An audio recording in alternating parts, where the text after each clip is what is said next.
Welcome to the show where we break down the mental health stigma, navigate sobriety with humor, and prove that it's okay to laugh while you heal. Let's get real, let's get honest, and maybe a little weird. Growth is messy, but you don't have to do it alone. This is Sober Psychology.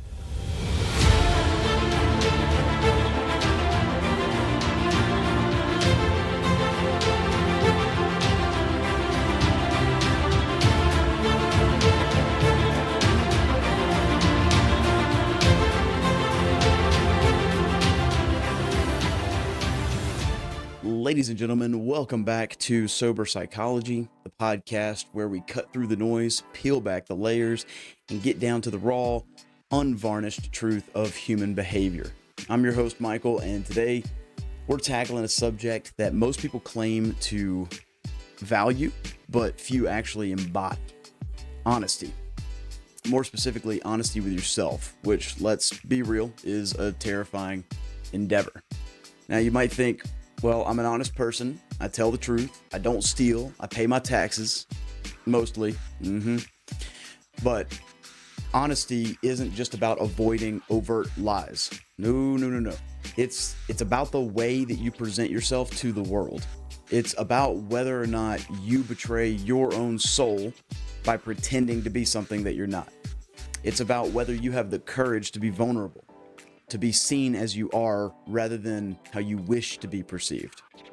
And let's not kid ourselves, that is a Herculean task. So today we're going to explore the psychology behind honesty and vulnerability, why we lie to ourselves and others, and why embracing radical truth-telling can utterly transform your life. I'm not kidding. We'll mix in a little neuroscience, a little clinical wisdom, and because I can't help myself, probably a little humor, maybe, if you can consider it humor. So buckle up. I apologize for my voice. It's starting to go out, but we're gonna fight through. We're gonna persevere. And also, as always, not that I need to explain myself to everybody, but I have been on both ends of this spectrum. I have lived as a pathological liar, as someone who once told a white lie and then covered it up with more and more lies, and then a decade later, here we are. I've also now been living in the side of honesty to the point where it burns bridges to cut people out of your life unintentionally, because some people aren't equipped to handle the honesty. When you learn to explore yourself, when you learn to be honest with yourself and therefore honest with other people, you're not hiding behind a mask anymore. It can push people out of your life. And I know that's tough. We've talked about this in our episode of setting boundaries. We've talked about it probably a little bit in every episode that we've done thus far. But if you being 100% honest and transparent and vulnerable causes people to slowly but surely be rubbed the wrong way, if you will, or be, kind of fade out of your life, that is called growth. And that is a good thing. I used to have this mentality where, the moment I started realizing toxic people were toxic, I have to take the initiative and go and cut them out. I've now adopted the mentality, just through my own experience, that I don't have to put in the effort to cut people out. Just me being honest and me being transparent, the dead fruit's going to fall from the tree. That's just the way it is. All I'm going to do is let the branches keep growing. And that's all you can do. We can't control other people at the end of the day. You all know this. But I think it's very important to understand that by trying to get to this point in your life where you are fully transparent, fully vulnerable, fully honest, it will improve everything. I promise you it will. But it's also going to be difficult. That level of growth is tough. I think I struggle a lot with my method of communicating. We've talked about this.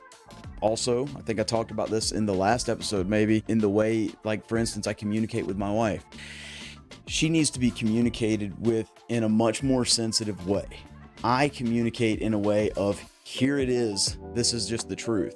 Because the truth is an absolute defense, right? That's just how it is. It doesn't matter what your emotions are around it. It doesn't matter how you feel. It doesn't matter how you want to embellish or how you want to omit. The truth is an absolute defense, okay? Meaning that there is no other way to manipulate the truth. It is just fact. And when you get to this point where, especially me communicating with my wife, sometimes I'll say it and not realize that I probably, not that I need to to embellish, and not that I need to omit, but I need to find a way to communicate that where instead of making her drink water from the fire hose, now I can just slowly but surely put another ounce of water in the glass every time. I don't know if that analogy made sense, but by God, we tried it. So as we're talking about this, understand, one, this doesn't happen overnight. You don't just snap into having all of these ways to learn to be honest. But then two, this isn't just about how you're communicating with other people. This is how you're communicating with yourself. Are you honest with you? I think a lot of us struggle, myself included, have struggled with this, where everything is fine and hunky-dory. You may be a charismatic human being, you may be great at communicating, and you may get along with people, but then you sit in a room alone by yourself and you're miserable. You have to have constant distractions. You can't get quiet. You can't commune with your higher power. You can't do anything other than constantly distract yourself. For me, that distraction has always looked like escape, drinking. But that comes from not being able to be who you are. You're always hiding behind a mask. Guys, that gets freaking exhausting. When I moved from my hometown, I'd lived there for 23 years, born and raised. You feel like you know everybody knows you. And then I moved to a big city, one state over. And I lived there for almost 10 years. And for that entire 10 years, I built the person I wanted to be around the lies that I developed for people to believe in. They didn't know any better. Nobody knew me from my past. Nobody knew my background. They knew what I told them though.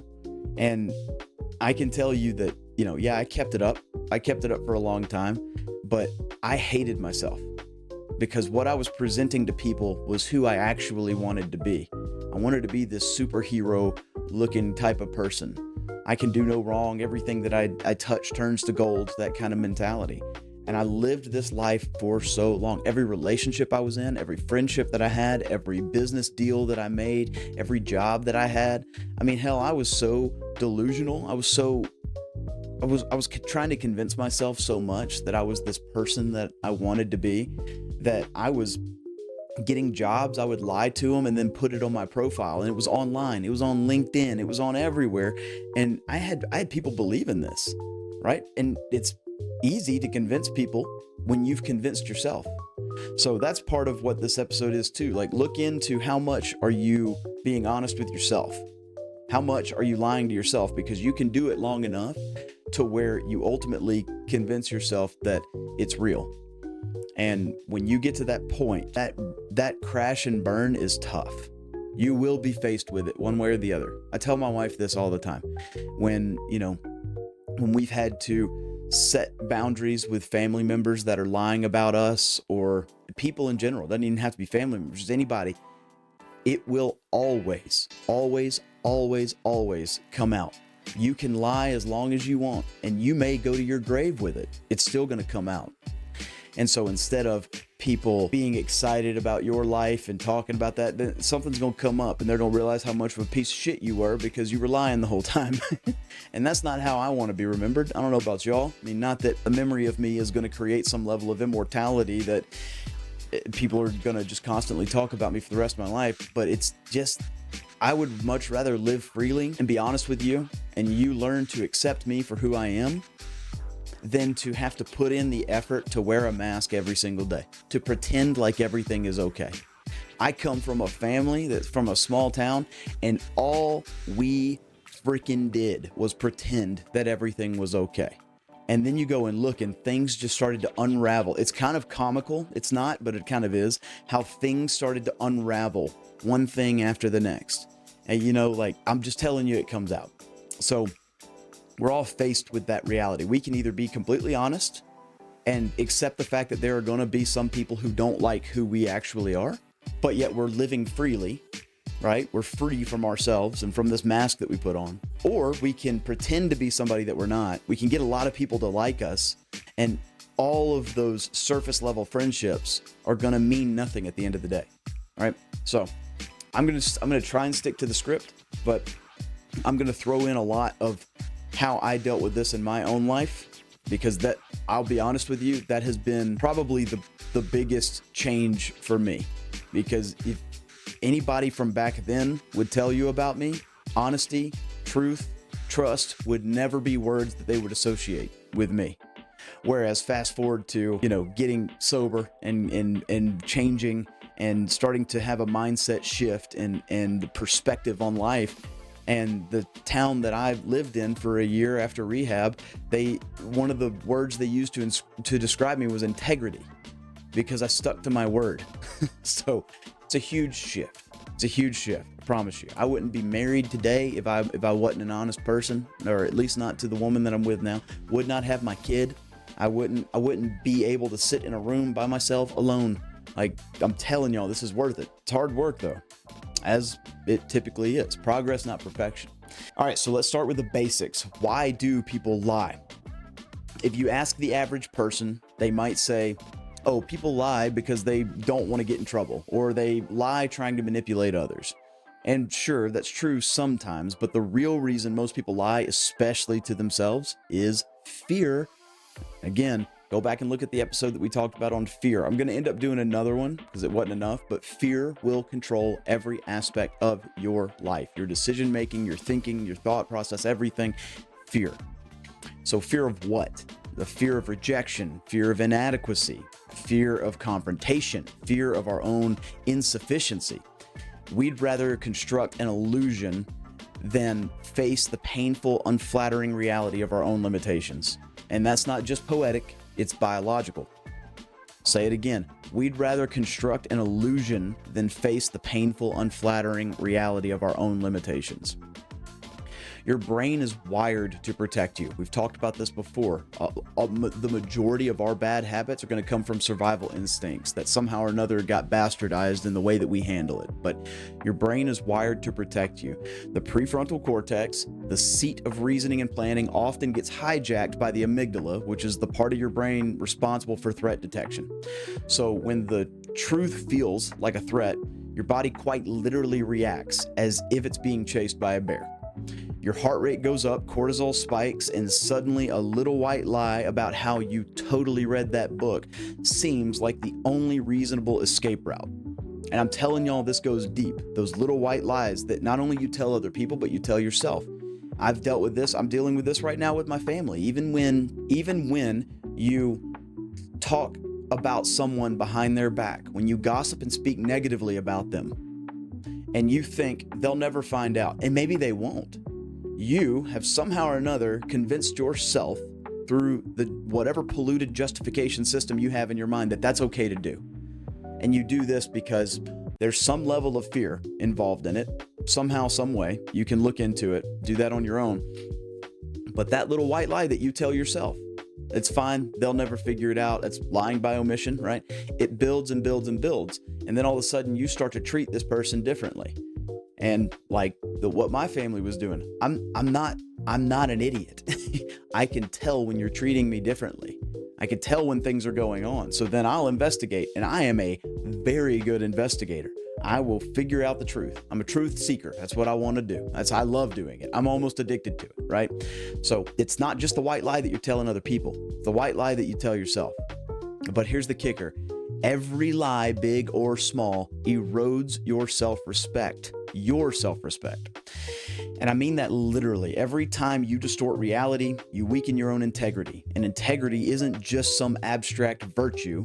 It's the foundation of psychological stability. You cannot build a strong identity on a bed of deception. Your boy wrote a one-liner.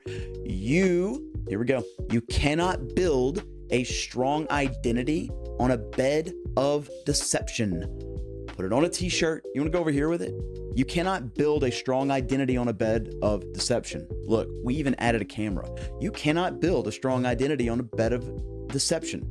Almost goofed that up. When you lie, when you are convincing yourself of lies, when you are telling lies, it lowers psychologically, subconsciously will lower your integrity. And if you don't have any integrity, then all of a sudden your self-worth, your self-evaluation of yourself lowers significantly. This is not me just pulling from thin air. This is psychological proof from a neuroscientific position. this is the way that your brain operates.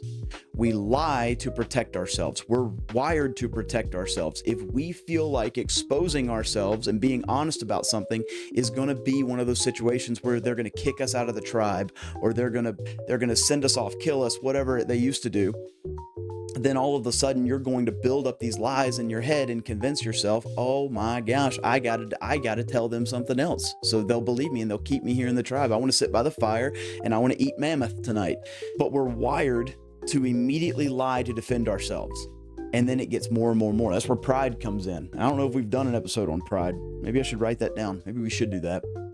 So if lying is so destructive, why do we do it? Because telling the truth is painful, because vulnerability makes us feel weak. And in a world that glorifies power, control, and vulnerability, the idea of saying, I don't know or I need help feels like admitting defeat. I just did a TikTok video that's now, I got people arguing with me on TikTok. It's all, I happened to say something along the lines of, we have too many of these toxic masculinity influencers that are telling you that failure is not an option. I get it. I've been in the blue collar world. I've been in the sports world. I understand what it looks like to have that mentality that failure is not an option. And I understand where they're coming from. It's more of a motivational aspect as opposed to a real life application. But failure is an option. You're going to fail. So it is an option for you to fail. When you go into any situation, almost any situation, there's the possibility that it works out really well. There's the possibility that it crashes and burns miserably. What we need to learn to do, myself included, is instead of being so scared of that failure, how do we progress from it? Because the difference between failing miserably and failing well is regret. If I failed and I never learned from any of those lessons, then I have to regret that, right? I'm going to regret. But if I failed and then I learned and I figured out, okay, this is where I failed, this is how I did it, and whatever. Now, next time I'm falling forward. This time I'm falling forward. But we will lie because we're so scared of failure.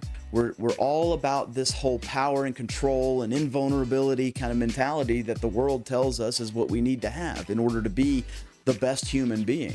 It takes a lot of strength to fail and stand back up. It takes a lot of strength to keep moving forward. That's strength.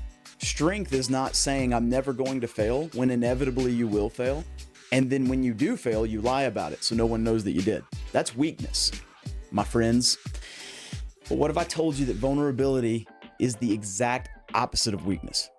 What if I told you that it's the cornerstone of true strength? Vulnerability is the cornerstone of true strength. I just said that. So now here's the power of vulnerability.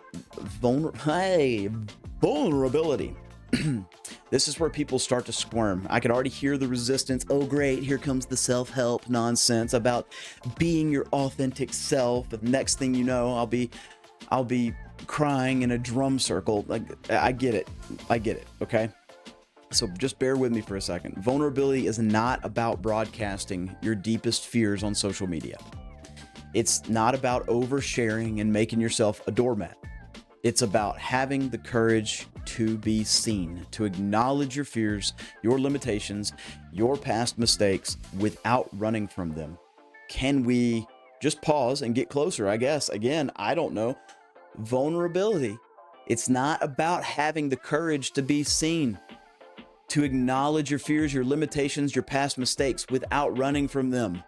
Don't run from them. You want to talk about how you lie when you mess up because you're so scared of how people see you? How about being a chicken shit and running from the responsibility of your decisions? That's weakness. Vulnerability is saying, okay, I screwed up. I'm going to be better next time. Here we go. That's strength versus I screwed up. Let me figure out a way to lie about it so they don't know that I screwed up. Which one is the strength in that? Gotcha. There's a fantastic study by Dr. Brené Brown who's done groundbreaking work on vulnerability, but she found that people who embrace vulnerability actually experience less anxiety, less depression, and stronger relationships. Oh, why, you might ask? Great question. Let me tell you. Because when you stop pretending to be someone that you're not, you start forming connections that are real. You stop living in fear of being found out, and you start standing on the solid ground of truth. That's a lot to unpack. You stop living in fear of being found out and start standing on the solid ground of truth. Let's talk about relationships for a second. So how many relationships, romantic or otherwise, are built on posturing, especially today, on two people trying to impress each other rather than actually knowing each other? That's a recipe for disaster, fam. I'm telling y'all. Vulnerability, in contrast, is what allows for trust. And without trust, every interaction is just a performance.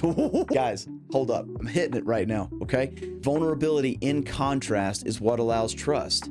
And without trust, every interaction is just a performance. Without trust, every interaction is just a performance. Going back here. Without trust, every interaction is just a performance. I'm gonna go over here. Without trust, every interaction is just a performance.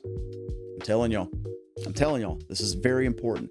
If you enter into a relationship in today's day and age, look, my wife and I'm old school. Okay. I come from a small town where everybody knows everybody, and you meet somebody through somebody's friends. That's just how it works. And then when I moved out here to West Texas, and I didn't know anybody. I really didn't even care to know anybody out here. But I got on a dating app. I did the whole dating app thing. My wife and I found each other on a dating app, and I could immediately see how easy it is for someone to only focus on how to impress the other person. I could see how easy that is because you're a keyboard warrior. You're hiding behind this, you're not face to face with somebody. You didn't bump in to them at the diner or at the school dance or anything like that. Like it's just this weird world where that's how people meet. And look, I used to hate on it, but then, I met my wife and we got married, but there was vulnerability up front for me in that, because I could easily see myself slipping back into the old me of, all right, she doesn't know who I am. She doesn't know where I live. I could just lie to her and tell her that I'm some superhero when I'm really not. And that's what relationships look like today. Unfortunately, it's all about how can I impress the other person? I'm posturing myself to be this person that I'm really not, versus being vulnerable with that person, learning, growing, and continuing to move forward with them by being vulnerable, because now that's going to build trust. Okay. And that full transparency, speaking of honesty and vulnerability, that's been a very tough aspect of mine and my wife's relationship. She's never been in a relationship where she needed to be honest. She's never had to be vulnerable in a relationship. And then she met me, just coming straight off of getting sober for the first time and going through rehab and spending that whole year of working on myself. And I don't see it another way. I know how easy it is to lie. I know how good I am at lying too. But the reality is I just wanted to be vulnerable. I want you to know me. And if you can't accept me for who I am, that right there is all I need to know, because I'm not going to move forward beyond that point, right? But so much of our relationships are built nowadays on trying to posture ourselves to impress the other person. And we're just posturing. That's all that is. So if you want a deeper relationship, if you want more meaningful work, if you want to respect yourself, start telling the truth. Start being honest about your flaws, your fears, your limitations, and ironically, the moment that you admit your weakness, you start to transcend them. What the frick am I doing with these one-liners, y'all?